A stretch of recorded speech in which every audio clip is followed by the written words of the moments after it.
नमस्कार, मी Rahul Kulkarni. Donald Trump यांच्या भूमिकेमुळं मध्य पूर्वमध्ये जे युद्ध सुरू आहे त्या युद्धामुळं काय काय घडतं आहे त्याचे सगळे तपशील आपण बघतोय.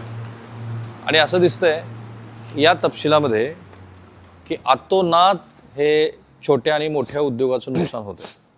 पण मी आता सोलापूर जिल्ह्यातल्या, आपल्या सोलापुरात येतं का? हां, सोलापूर. एकदा परिचय सांगा तुमचा. मी दत्तात्रय विठ्ठल माळी, गाव टेंभुर्णी, तालुका माढा, जिल्हा सोलापूर. आणि आपलं किती कोल्ड स्टोरेज आहे आता?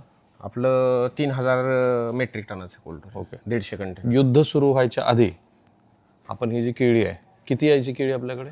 युद्ध सुरू होण्याच्या अगोदर हे पूर्ण क्षमतेनं कोल्ड स्टोरेज भरत होतं. जवळजवळ 70 ते 80च्या आसपास रोज आयशर येत होते. एका आयशरची कॅपॅसिटी किती असते? एका आयशरची 10 टन कॅपॅसिटी आहे. असे जवळपास 70 ते 80 70 ते 80 गुणिले 10 टन म्हणजे 800 टनाचा माल रोज यायचा. 700-800 टन सरासरी माल येत होता रोज. आणि तेव्हा शेतकऱ्यांना काय भाव होता? त्यावेळेस शेतकऱ्यांना आपल्या इथं जवळजवळ 22 ते 25 रुपये रेट होता 22 ते जागेवर. म्हणजे व्यापारी 22-25 न घ्यायचे. 22-25. पुढं कसं करायचे ते? मग पुढं म्हणजे पुढं कसं पाठवायचे ते? त्यांनी तिकडनं घेतली 22-25 न, पुढं हां, ते पुढं त्यांचं रेट पुढं व्यापाऱ्यांना ठरवून पाठवलेलं असायचं. साधारण आपल्या इथं साधारण बेसिक रेट शेतकऱ्याला 22 रुपये भेटत होता युद्ध चालू होण्याच्या अगोदर. ओके. आणि तुमचं स्टोरेजचा तुम्ही दर काय एका कंटेनरला घ्यायचे तेव्हा? आम्ही 17,000 रुपये घेतो. जितकी काळ ते स्टोरेज राहील किती काळ त्यांनी ठेवलं? आम्ही ते 15 दिवसासाठी ठेवलं होतं, पण आता ही एवढं नुकसान झाल्यामुळं आम्हाला तो जो दत्तांचं म्हणणं आहे नुकसान किंवा नुकसान, ते नुकसान जे आहे ते नुकसान मी तुम्हाला दाखवतो आणि तुम्ही अचंबित होऊन जाल की केळीचं शिकरण तयार कसं होतं ते प्रत्यक्षात. पण त्याच्या आधी थोडं अजून समजून घेऊ. मग हे कंटेनर जायचे JNPला. हां, JNPTला जायचे. तिथून मग त्या खात्यामध्ये जायचे. हां, तिथून बरोबर. एका कंटेनरसाठी साधारणपणे त्यावेळेला जी ट्रॅव्हलिंग कॉस्ट होती वाहतुकीची ती किती होती? त्यावेळेला ट्रॅव्हलिंग कॉस्ट 2 लाख ते 2.5 लाख रुपये. 2 लाख ते 2.5. JNPT पासून पुढं जिथं कुठं पाठवायचं मध्य पूर्व म्हणजे राईट, बंदर आबास पर्यंत. हां. आणि इथं 20-22 खरेदी, तिकडनं 2 लाख ते 2.5 लाख रुपयाचे भाडं. शिपिंगचे भाडं. आता पुढं तुम्ही दत्ताचं आहे का? आता ते भाडं किती झाले दत्ता? ते भाडं आता 2-2.5 लाखावरून जवळजवळ 8-8.5 त्यांचं मनमानीत चालू आहे. ते 8-8.5 लाख रुपयापर्यंत गेले. आणि पण त्याचा फटका डायरेक्ट आपल्या इथल्या शेतकऱ्यांच्या रेटवर पडला. आता तो रेट किती आहे? आता इथं ते 22-25 रुपयाचा रेट डायरेक्ट 6-7 रुपयावर येऊन गेला. आणि तुम्हाला त्याचं रूप दाखवतो मी तुम्हाला. दत्ता दाखवा आता काय झालंय बघा. आता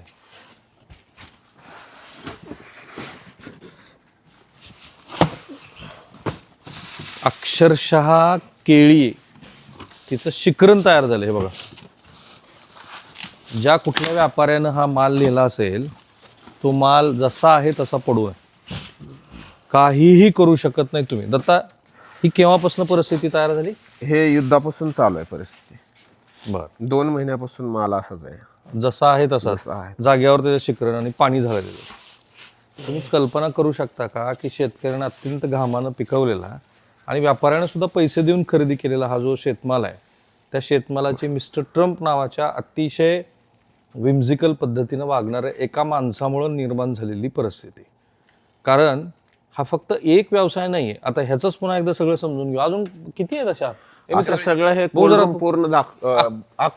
कोल्ड स्टोरेज मध्ये शिकरण झालंय. शिकरण ह्याच्यातला साहेब आम्ही जवळजवळ 70% माल असा झालेला सडल्याला फेकून दिलेला आहे. हा पण फेकून द्यायच्या परिस्थितीच आहे, पण तुम्ही आल्यामुळे आता ते सापडलं थोडं. 70% माल उद्या परवा येत होता तर हा पण आम्ही फेकून 70% माल फेकून दिला म्हणजे किती, एकूण किती फेकलाय? आता जवळजवळ इथं 150 कंटेनरचा माल होता, त्यातले जवळजवळ 50-60 कंटेनर आम्ही वेस्टेज टाकून दिले, डंप करून टाकले. इथं जागेवर नाही, बाहेर टाकून दिले. पण तेच की म्हणजे शेतात इथंच आपल्या इथंच. आणि दत्ता सांगत होते की ह्या परिसरात, टेंभुर्णी परिसरात किती कोल्ड स्टोरेज आणि प्रत्येकाकडे किती असतो माल? 20-25 कोल्ड स्टोरेज आहेत. आपल्या एवढ्या क्षमतेचेच आहेत, 100-150 कंटेनरचेच. जवळजवळ आमच्या इथं 1200 ते 1300 कंटेनर इथंच सोडून गेले आमचे. 1200 ते 1300 कंटेनर. आणि हे सगळं व्यापाऱ्यांचा लॉस झाला. आणि जे शिपिंग लाईन मध्ये फिरत होते कंटेनर ते तर लॉसेस वेगळेच. साधारणपणे 2 ते 2.5 हजार. बघा जरा अजून दाखवा. ही आता हिरव्या केळीचं काही होणार काय? नाही, आता काहीच नाही. ते हिरवे नाही, काय नाही.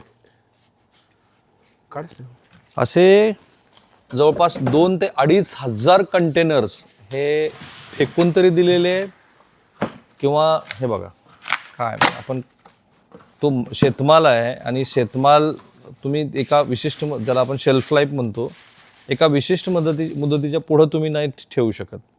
आता हा जनावराला तर खाण्याच्या लायकीचा आहे नाही नाही, जनावरांना सुद्धा खाण्याच्या लायकीचा नाही. नाही, त्यांना पण रोगराई होऊ शकते. हा, म्हणजे हा उचलायचा आणि सरळ कचरा कुंडीतच टाकायचा. कचरा कोंडे देऊन कचरा डेपोला टाकायला लागतो.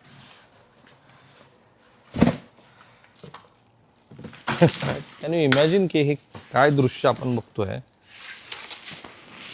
उजनीच्या पाण्यावरती शेतकऱ्याच्या घामानं पिकवलेला, बघा ह्याची काय अवस्था आहे केळीची.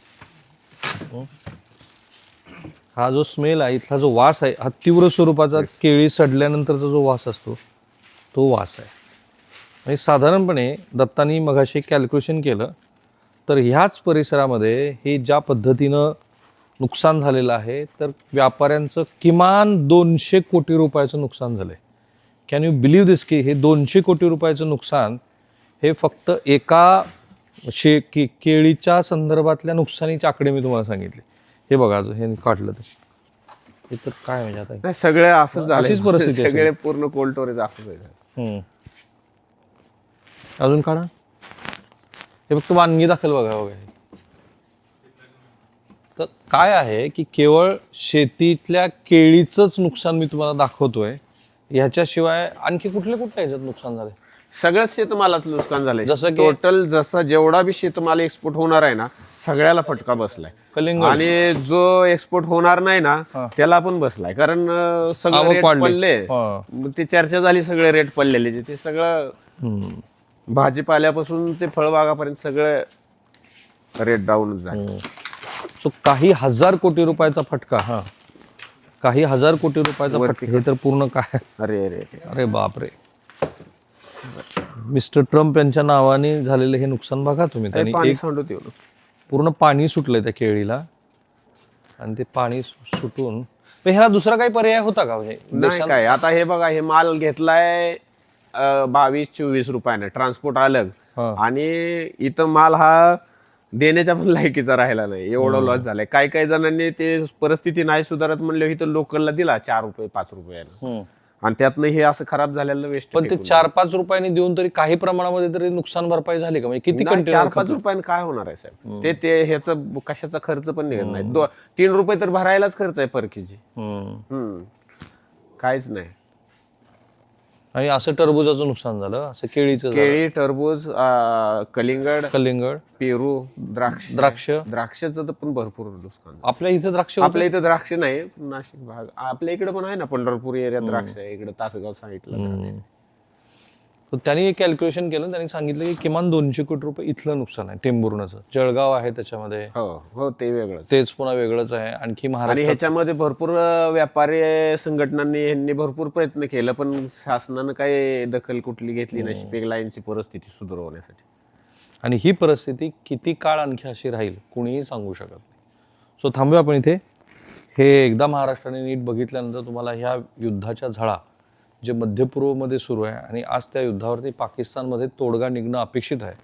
जर तो तोडगा निघाला नाही तर मध्यपूर्वसह युरोपात आणि असे की जिथे आपलं फ्री ट्रेड ॲग्रीमेंट झालेले अशा अनेक देशामध्ये परिस्थिती किती गंभीर बनू शकते त्याचं हे उदाहरण.